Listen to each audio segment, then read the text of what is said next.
మనం ఇప్పుడు నెబ్జల్ సంబంధించిన టాపిక్ని పార్ట్ 2లో డిస్కస్ చేస్తున్నాము. మనం పార్ట్ 1లో background, scope, strategy and objectives గురించి డిస్కస్ చేయడం జరిగింది.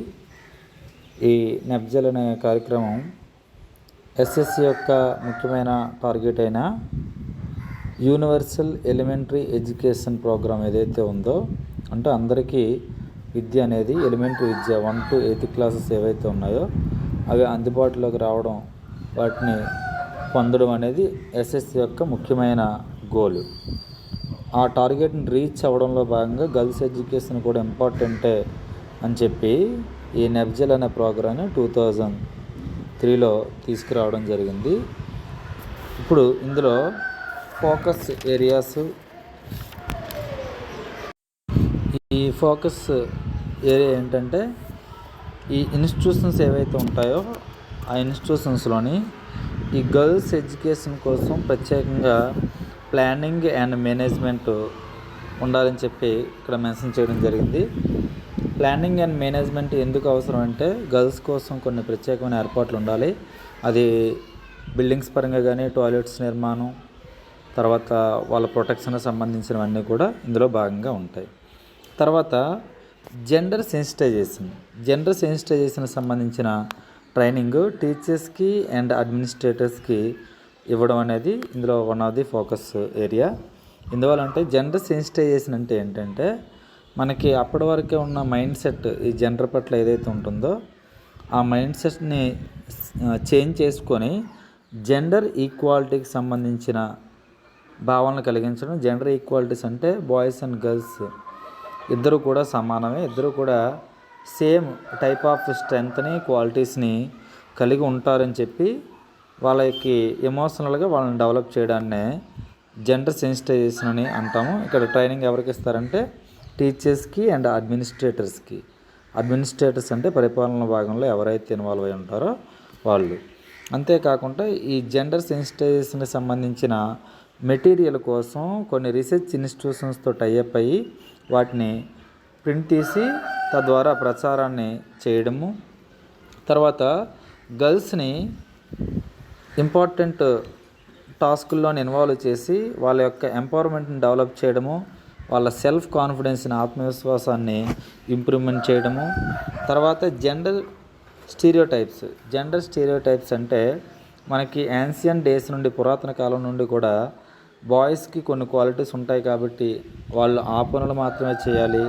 గర్ల్స్ కొద్దిగా ఫిజికల్గా వీక్గా ఉంటారు, కేరింగ్లో చక్కగా చూసుకుంటారు కాబట్టి వాళ్ళు ఇంటి దగ్గర వంట చేయడము అండ్ పిల్లలను చూసుకోవడము అనే భావనలు ఇలాంటివి ఏవైతే ఉంటాయో వాటిని పూర్తిగా ఎలిమినేట్ చేయడము, తద్వారా ఎడ్యుకేషన్ డెవలప్ చేయడము.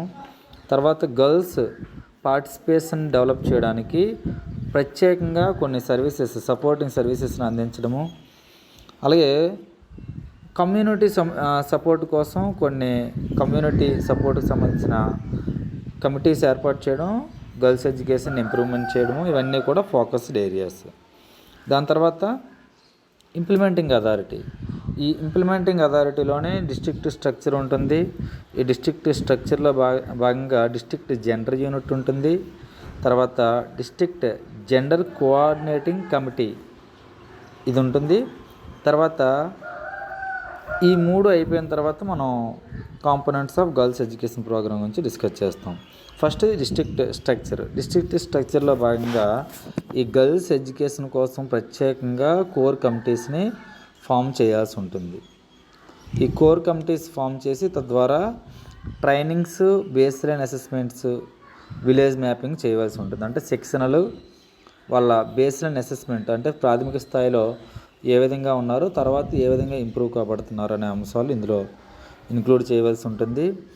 అలాగే ఈ నెబ్జల్ ప్రోగ్రామ్ని national program for education of girls at elementary level అనే ప్రోగ్రామ్ ఏదైతే ఉందో దాని ప్రారంభ స్థాయిలోని ఏ విధంగా ఉన్నదన్నది డిసైడ్ చేయడానికి బేస్ లైన్ అసెస్మెంట్ పెడతాము. మరి ఏ విలేజ్లో ఇది ఇంప్లిమెంట్ చేయాలని అనుకుంటున్నామో వాటిని మ్యాప్ చేయడాన్ని విలేజ్ మ్యాపింగ్ అని అంటాం. అలాగే డిస్ట్రిక్ట్ స్ట్రక్చర్లోని కమ్యూనిటీ ఇన్వాల్వ్మెంట్లో భాగంగా మదర్స్ టీచర్స్ అసోసియేషన్స్ అంటే ఇందులో మదర్ టీచర్స్ అందరూ కూడా భాగంగా ఉండి ఒక గ్రూప్గా ఏర్పడి ఉండడాన్ని మదర్స్ టీచర్స్ అసోసియేషన్స్ అని అంటాము. Next PTS parent teacher associations other groups కూడా ఇందులో ఈ డిస్ట్రిక్ట్ స్ట్రక్చర్లో భాగంగా ఉంటాయి. తర్వాత ఇది చాలా ఇంపార్టెంట్, డిస్ట్రిక్ట్ జనరల్ యూనిట్. ఈ డిస్ట్రిక్ట్ జనరల్ యూనిట్ ఏం చేస్తుందంటే డిస్ట్రిక్ట్ లెవెల్లోని ఒక డిస్ట్రిక్ట్ జనరల్ కోఆర్డినేటర్ దీనికి హెడ్గా ఉండి అతను లీడ్ చేస్తారు ఈ డిస్ట్రిక్ట్ జనరల్ యూనిట్ని. ఇతనికి రిసోర్స్ పర్సన్స్ అండ్ స్టాఫ్ కూడా ఉంటారు. వీళ్ళ ద్వారా సంబంధిత డేటాని పొందడం జరుగుతుంది. తద్వారా గ్రౌండ్ లెవెల్లోని లోకల్ అడ్మినిస్ట్రేషన్స్ని, ఇన్స్టిట్యూషన్స్ని, ఎన్జిఓస్ని కోఆర్డినేట్ చేస్తూ ఈ గర్ల్స్ ఎడ్యుకేషన్ని ఇంప్రూవ్ చేయడానికి తగిన చర్యలు తీసుకోవడం జరుగుతుంది. దీన్ని డీజీయూ అని అంటాం. దీనికి హెడ్ ఎవరంటే డిస్ట్రిక్ట్ జనరల్ కోఆర్డినేటర్. ఇది చాలా ఇంపార్టెంట్. దీని తర్వాత డిస్ట్రిక్ట్ జనరల్ కోఆర్డినేషన్ కమిటీ. ఇందులో దీని యొక్క మెయిన్ ఫంక్షన్ ఏంటంటే ఎస్ఎస్ఏలోని గర్ల్స్ ఎడ్యుకేషన్ సంబంధించిన ఒక కాంపోనెంట్ ఏదైతే ఉందో అది దాని యొక్క టార్గెట్స్ని రీచ్ అవ్వడానికి వర్క్ చేస్తూ ఉందా లేదా అన్నది ఎప్పటికప్పుడు మానిటరింగ్ చేస్తుంది. ఏది అంటే డిస్ట్రిక్ట్ జనరల్ కోఆర్డినేషన్ కమిటీ. ఇందులో ఎవరెవరు భాగమై ఉంటారంటే mothers teachers associations, women monitoring groups, schedule caste, schedule tribe organizations, మహిళా సంఘాలు ఇవన్నీ కూడా ఇందులో భాగంగా ఉంటాయి. ఈ డిస్ట్రిక్ట్ జనరల్ కోఆర్డినేషన్ కమిటీ సంవత్సరానికి కనీసం 2 సార్లు అయినా సరే రివ్యూని అండ్ అసెస్మెంట్ని చేయవలసి ఉంటుంది. ఇది డిస్ట్రిక్ట్ లెవెల్లోని structure and district general unit, district general coordination committee ఇవన్నీ కూడా డిస్కస్ చేసాం. Next components of girls education programme.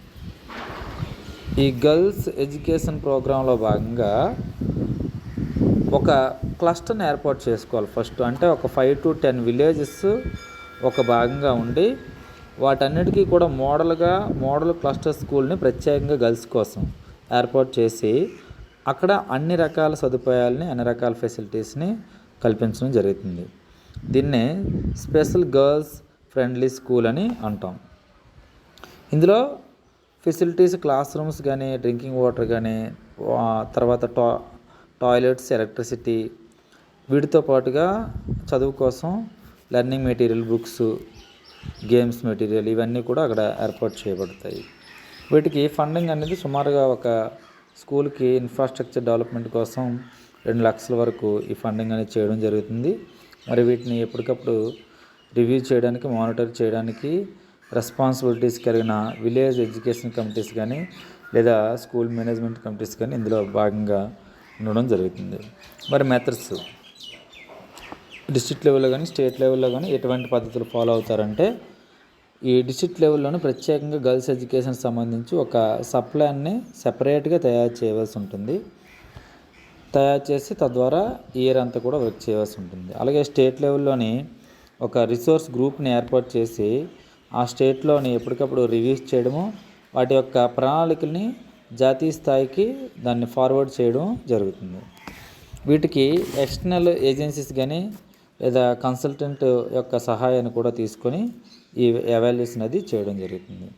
మరి ఈ నెబ్జల్ ప్రోగ్రామ్ని ఇంప్లిమెంట్ చేయడానికి ఫండింగ్ ఏ విధంగా జరుగుతుందంటే ఎక్స్పెండిచర్ ఏ విధంగా షేర్ చేసుకుంటాయి అంటే యాక్చువల్గా 10వ పంచవర్ష ప్రణాళిక వరకు ఈ స్టేట్ అంటే సెంట్రల్ గవర్నమెంటు 75% అయితే స్టేట్ గవర్నమెంటు 25% వరకు ఈ ఎక్స్పెండిచర్ షేర్ చేసుకోవడం జరిగేది.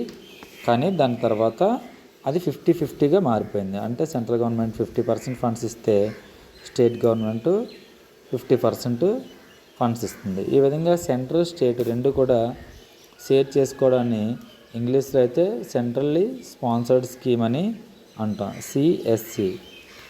తెలుగులో అయితే కేంద్ర ప్రాయోజిత పథకం అని అంటాం. సో ఇది ఎస్ఎస్సిలో భాగంగా ఉంది కాబట్టి ఇది సెంట్రల్లీ స్పాన్సర్డ్ స్కీము. మరి ఈ ఫండ్స్ డైరెక్ట్గా ప్రత్యేకంగా ఆ స్టేట్కి ఏదైతే state level implementing SSA state level implementing society ఉంటుందో దానికి ఆ ఫండ్స్ని రిలీజ్ చేయడం జరుగుతుంది. కొన్ని చోట్ల ఈ స్టేట్ లెవెల్ ఇంప్లిమెంటింగ్ సొసైటీ కాకుండా కొన్ని రాష్ట్రాల్లోని మహిళా సమైక్య సొసైటీస్ ఉంటాయి. వాటికి ఆ ఫండ్స్ని ఫార్వర్డ్ చేస్తే, రిలీజ్ చేస్తే అవి స్ట్రాటజికల్గా వీటిని ఎక్స్పెండిచర్ చేయడం జరుగుతుంది. అలాగే ఈ ఎస్ఎస్ఏ అనేది, ఈ నెబ్జల్ అనేది ప్రత్యేకంగా వేరుగా ఏర్పాటు చేసింది కాదు. ఎస్ఎస్ఏకి ఎడిషనల్గా ఏర్పాటు చేసిన ఒక ప్రొవిజను. అంటే యూనివర్సల్ ఎలిమెంటరీ ఎడ్యుకేషన్ ఏదైతే ఉంటుందో దాంట్లో గర్ల్స్ ఎడ్యుకేషన్ కూడా ఇంపార్టెంటే కాదా అని చెప్పి ఎక్స్ట్రాగా ఎడిషనల్గా ఏర్పాటు చేసిన స్కీమే నెబ్జల్. ఇది నెబ్జల్ యొక్క డీటెయిల్స్. ఈ నెబ్జల్ ఫండ్స్ అనేవి ఏదైనా స్టేట్లోని మహిళా సమైక్య సొసైటీ ఉంటే అది ఎక్స్పెండిచర్ చేయడం జరుగుతుంది. లేదా ఆ మహిళా సమైక్య సొసైటీ లేని చోట ఎస్ఎస్ఏ స్టేట్ ఇంప్లిమెంటింగ్ సొసైటీ ఉంటుంది, దానికి ఆ ఫండ్స్ రిలీజ్ చేసి ఎక్స్పెండిచర్ అనేది చేయడం జరుగుతుంది. ఇది నెబ్జల్ యొక్క second part and ending part కూడా. Thank you.